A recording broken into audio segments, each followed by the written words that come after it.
ગેરકાયદેસર નશીલા પદાર્થ ગાંજાના જથ્થા સાથે એક ઇસમને ઝડપી પાડતી ગાંધીધામ બી ડિવિઝન પોલીસ.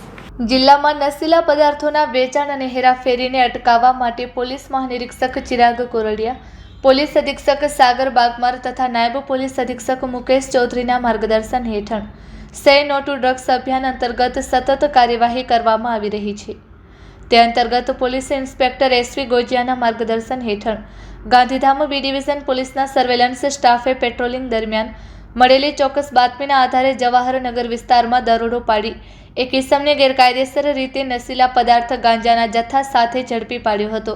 પોલીસે આરોપી પવનકુમાર રામનરેશ યાદવની ધરપકડ કરી માદક પદાર્થ અને મોબાઈલ સહિત કુલ 31,965નો મુદ્દામાલ કબજે કરી આરોપી વિરુદ્ધ NDPS એક્ટ હેઠળ ગુનો નોંધી વધુ તપાસ હાથ ધરી છે.